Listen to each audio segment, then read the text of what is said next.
I bought groceries, picked up the kids, took out the trash. One afternoon, my son Tino's lot told me to stop acting like I matter here.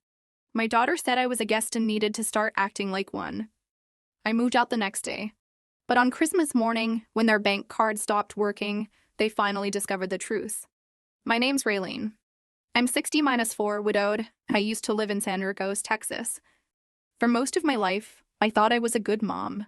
I gave everything to my daughter Kendra, raised her mostly on my own because her dad worked double shifts for years. We weren't rich, but we made it work. When my husband died 5 years ago from a heart attack, everything changed. It hit me like a freight train. One minute we were in the store arguing over which brand of cereal to buy, and the next I was watching a nurse close a curtain over his lifeless body. I stood in that hospital corridor for what felt like hours, not even knowing what to do next. It was like someone had kicked the bottom out of my entire world. I stayed alone in our house for over a year after that. At first, I thought the silence would be peaceful, something I could grow into. But it turned into this heavy, suffocating thing that followed me from room to room. I tried different activities to fill the void minus church groups, community volunteering, senior center socials minus, but none of it could fill the hole my husband had left behind. He'd been my anchor for 30-7 years, and without him, I felt like I was just floating aimlessly through each day. Then Kendra brought up the idea. Mom, why don't you just come stay with us? It'll be good for the kids, and you won't be lonely anymore. Her exact words were, "You're not a burden." I wanted so badly to believe her. So I packed up most of my belongings, sold our family home, and gave Kendra and her husband, Brad, $40,000 toward their down payment. I kept the rest of my money in a joint savings account under my name, with Kendra listed as secondary, just in case they needed help with emergencies. They lived in Round Rock, a nice little suburb with decent schools and trim, nice-lined streets. I moved into their guest room and thought, this'll be a new chapter. At first, it really was everything I'd hoped for. The kids, 11 Ninoshiri Jasper and Ninu Jasper and 9, minus year minus old Maddie, were absolute sweethearts. I made their breakfast every morning, helped with homework, walked Maddie to the bus stop, and picked them up after school. I cooked dinner most nights, did the grocery shopping, kept up with laundry, cleaned the house, and even hauled the trash cans to the curb every week. Brad worked in IT, pulling long hours, and Kendra taught high school English. They came home exhausted most days, so I tried to keep everything smooth and easy for them. I didn't mind doing the housework minus it gave me purpose, made me feel useful again. For the first few months, I thought I'd found my place in their lives. But slowly, almost imperceptibly at first, the way they looked at me started to shift. It began with small things that I tried to brush off. Brad would grumble under his breath if I was still in the kitchen when he got home from work. Kendra stopped saying thank you when I'd fold her laundry or clean up after dinner. Then Brad started making these passive-aggressive comments that cut deeper each time. "Oh great, the live minus and maid cooked again," he'd mutter as he walked through the kitchen. One evening, he came home and just looked at me standing by the stove and said, "Still here?" Like I was mold growing on his wall. I didn't know how to respond to that kind of coldness. I thought maybe he was just having a particularly stressful week at work. So I kept trying to smooth things over to prove my worth. I offered to take the kids for entire weekends when they wanted couple time. I made their favorite meals from scratch. I even paid their electric bill 1 month when Brad forgotten they were facing a late fee. But nothing I did seemed to matter. If anything, the more I tried to help, the more resentful they became. The turning point came on a Tuesday afternoon that I'll never forget. I had just returned from H-B with a trunk full of groceries, spending my own money as usual. I'd picked up both kids from their after-school activities, cleaned up dog vomit from their carpet, folded 2 loads of laundry, and was dragging the heavy trash cans back from the curb when Brad's car pulled into the driveway. He got out, looked me up and down with this expression of pure disgust, and said the words that would change everything: "You really need to stop acting like you matter here." I just froze. My ears started burning, my chest went tight, and for a moment I couldn't even process what he'd just said to me. I waited for Kendra to get home, hoping minus brain maybe she'd defend me, tell him he'd crossed a line. When I told her what happened, she didn't ask what he meant or express any shock. She just looked annoyed, like I was bothering her with trivial complaints. "Mom, you're a guest here. Start acting like one." That was it. In that moment, I knew I didn't belong in their home anymore. I wasn't their family minus I was an inconvenience they barely tolerated. I didn't argue with them. I didn't cry in front of them or beg them to reconsider. I went upstairs, packed 2 suitcases with my essentials, and left the next morning before anyone woke up. They didn't call to check if I was okay. No text asking where I'd gone. Nothing. I found a small duplex near East Austin, about 20-5 minutes away from their house. 1 bedroom, quiet street, nothing fancy, but it was mine. I bought myself a coffee maker, a secondhand recliner, and some thick blackout curtains. I started going to the library every Thursday, slowly rebuilding a life that belonged to me. What Kendra and Brad didn't realize was that I'd been keeping track of everything. When I sold my house, I'd given them that $40,000 down payment, but I'd also been monitoring how they used the joint account I'd set up. They treated it like their personal piggy bank. Brad was spending money on sports equipment, golf memberships, expensive steakhouse dinners, and Amazon gadgets that sat unused in their garage. I checked those bank statements religiously, watching them drain my hard-earned savings month after month. I never said a word about it.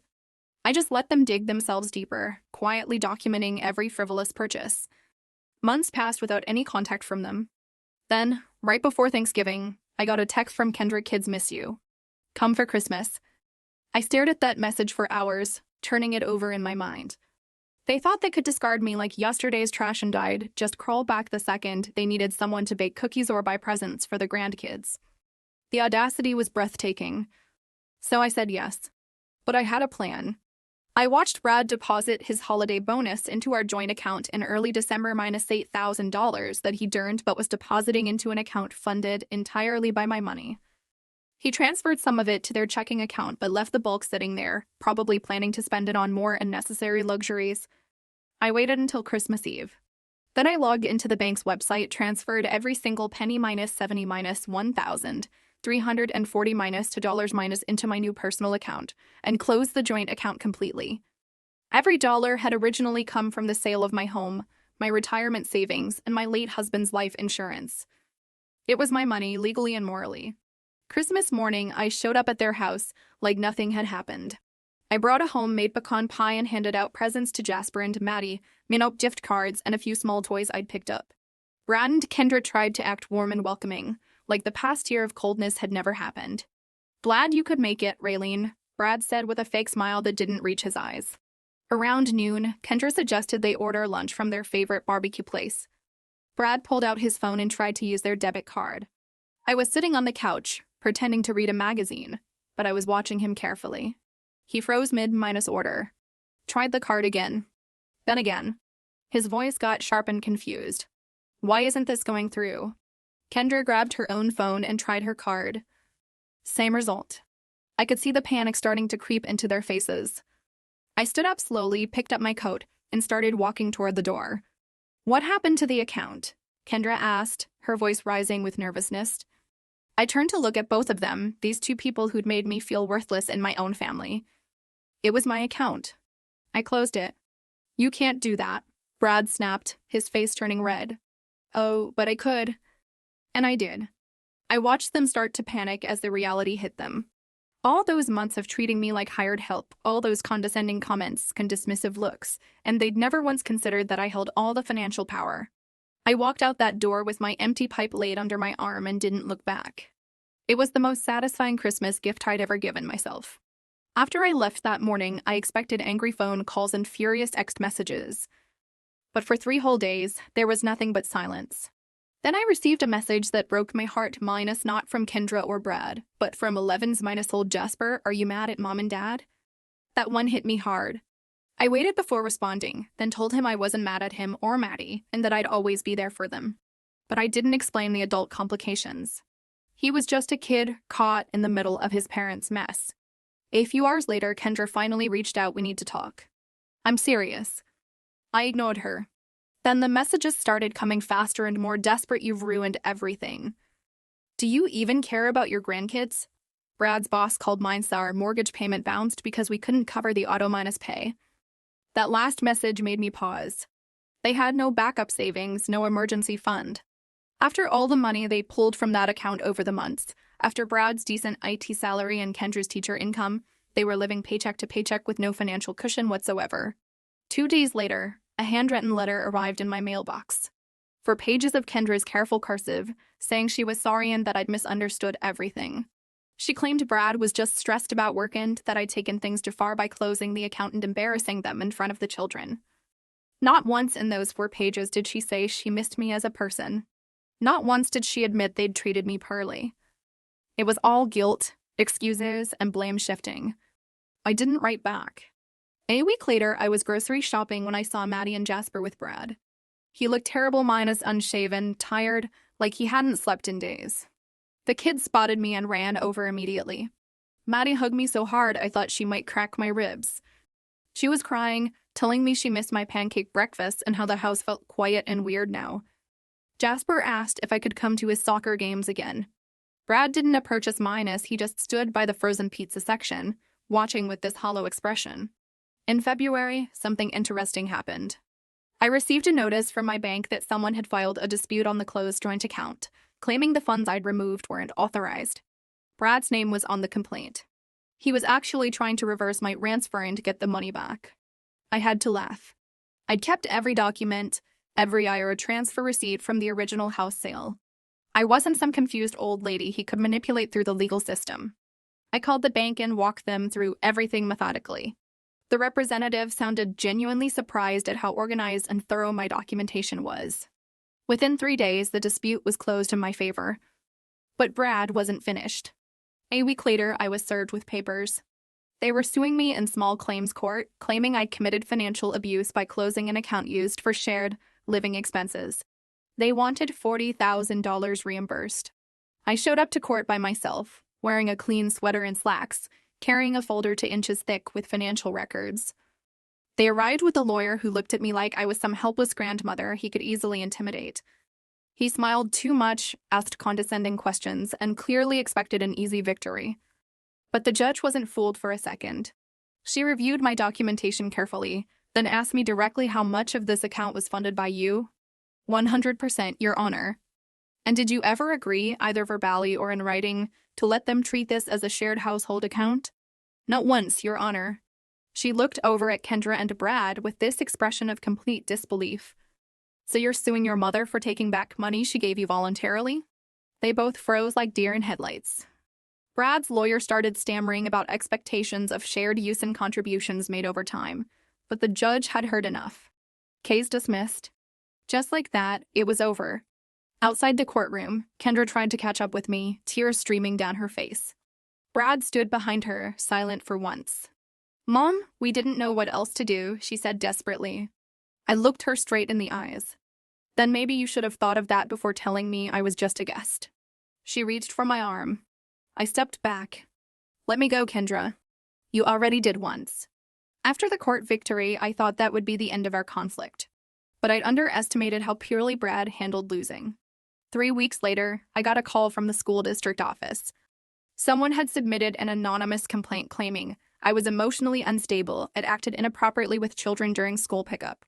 I hadn't picked up the kids since leaving their house, and I wasn't even listed on their school contact forms anymore. It was clearly a malicious attempt to damage my reputation, and I knew exactly who was behind it. 2 nights later, my neighbor Jorge came over looking worried. He said a man had come by earlier asking questions about me, claiming to be doing a background check for a private job. The description he gave, my NAS 30s black truck, fake minus looking badge minus, was obviously Brad. That night, I put fraud alerts on all my accounts and changed every password. I even had my bank flag any suspicious inquiries about my finances. But the harassment campaign was just getting started. A week later, 11-year-old Jasper showed up at my door alone. He'd biked nearly 5 miles to my place in the cold without even wearing gloves. He looked scared and exhausted. They're fighting all the time, he told me over hot cocoa. Dad yells, Mom cries, and Maddie doesn't sleep good anymore. Then he said something that broke my heart. They said you tried to steal from us, but I don't think that's true. I didn't lie to him or sugarcoat the situation. I explained that I'd given his parents money to help them, that I'd done everything I could to support their family, but that sometimes people forget how to say thank you and start treating kindness like it's owed to them. He listened quietly, then said something I'll never forget. I think they miss having you do everything, but not having you. Out of the mouths of babes. When I drove him home that evening, Kendra came running out looking panicked. You can't just take him, she snapped. He showed up at my place on his own, I replied calmly. He rode his bike 5 miles. Maybe think about what that says. That night, I made a decision that would change everything. I called my lawyer the next morning. I wanted legal documentation that I had no financial ties, no liabilities, and no obligations to Kendra or Brad anymore. I also updated my will, ensuring that neither of them would inherit a single penny. Everything would go directly to Jasper and Maddie through an airtight trust they couldn't touch, even as minors. My lawyer also helped me file a cease and desist order against Brad regarding the false reports and harassment. If it continued, we'd pursue criminal charges. But then, right when I thought I'd finally cut the last thread connecting me to their dysfunction, something unexpected happened. In early April, Kendra showed up at my door without warning. No kids, no phone call, just her. She looked terrible, Bino's thinner, hollow moke sighed, like she'd been crying for weeks. "I'm leaving him," she said without preamble. I led her inside, and she collapsed on my couch, not crying but trembling like her entire body couldn't contain the stress anymore. "I messed up," she whispered. "I let him talk me into everything. I thought you'd always be around no matter how we treated you." For the first time in over a year, I saw my actual daughter again, Minas, not the bitter stranger who'd called me a guest, but the girl I'd raised and loved. She told me everything that night. Brad had gotten worse after I left, angrier and more controlling. He'd started showing up at her job, once even storming into her classroom and causing such a scene that security had to remove him. She'd been put on administrative leave while the school investigated. But I wasn't ready to forgive and forget just yet. I had one more card to play. I contacted an old family friend, Steven, who worked as a private investigator. Within 2 weeks, he'd uncovered Brad's secret, a girlfriend in Waco, and a whole second life he'd been living every other weekend. Steven got photos, videos, rental agreements, text messages. He knows everything we needed to destroy Brad's credibility completely. I also gave the entire story to a local investigative blogger who specialized in suburban financial abuse cases. Her article, titled "Behind Closed Doors: How One Man Tried to Destroy His Mother Minus in Minas Law While Hiding a Double Life," went viral in our community Facebook groups. But the final blow came from Jasper himself. A week after the article was published, he refused to go home with Brad after soccer practice, telling the coach he didn't feel safe.